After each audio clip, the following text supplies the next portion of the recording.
My name is Army Sergeant Tim Brumley. In 2005, I was wounded when a booby trap exploded beneath me while I was serving in Afghanistan. This resulted in the amputation of my left leg below the knee.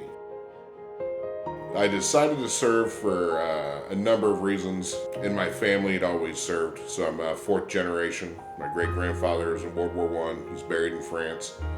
My grandfather fought in World War II in Korea. My father was in Desert Storm. At 9 months out of high school, I was like, yeah, I'm not doing this. Like, I'm just not going to work at McDonald's for the rest of my life. So just the best thing for me to do at that time was join the military. And I loved serving, just the guys that I met, the bonds that I made. May 3rd, 2005, that was the day that I was wounded. I don't know, waking up, it was our day off. I just see our squad leader walking down the hill into the motor pool. And I'm like, they got something for us to do, you know? And one of our scout teams was getting hit, so we had to go on a QRF mission. And so we're walking through and we can hear a firefight happen on the other side of the valley, and we know there's guys with us on this side of the valley. Finally find them, and then we just see another guy get up and run and takes off through a little hole in a wall. And I, take off after him. And as soon as I hit the other side of the wall, it's just a big explosion. I get blown off my feet, I get blown to my right, my weapon's blown out of my hands. I'm just laying there and I'm just pretty convinced that I'm dead. We didn't have a medic with us, so they just put a tourniquet on and they had to carry me out on a Polis litter. And so they put me on the Chinook.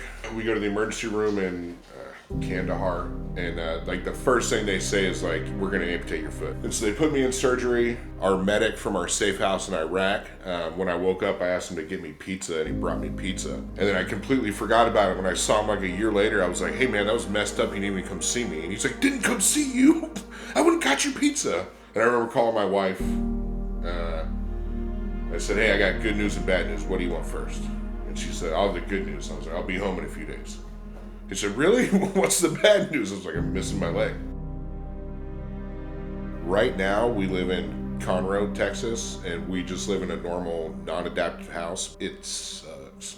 This year, I was in a wheelchair for about 3 weeks, and it was just, my house is not meant for a wheelchair. I tore the floors up in half the house, the transition parts. My bedroom has 2 doors, so it's like a little entryway and a 90-degree turn, and so that's like a nightmare to navigate through. And then there's carpet in the bedroom, and that's a nightmare to navigate through. And then the shower, it's just a really tiny shower with a little tiny bench. I used to say the most dangerous thing I used to do was fight for my country and get shot at. Now the most dangerous thing I do is take a shower.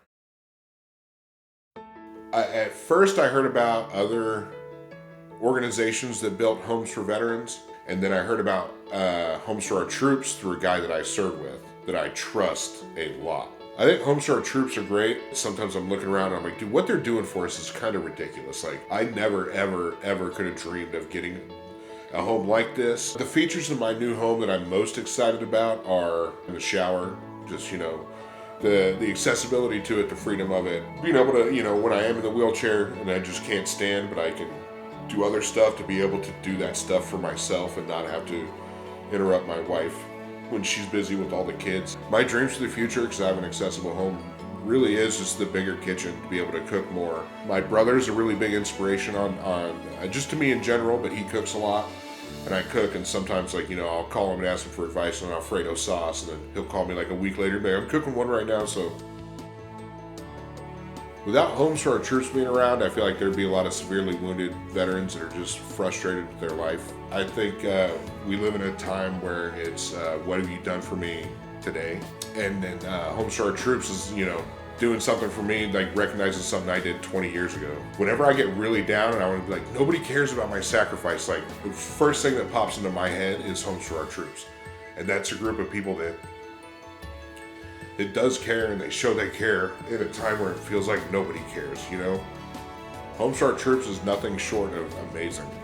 Just an amazing organization. Like I said, I'm glad they're in my life.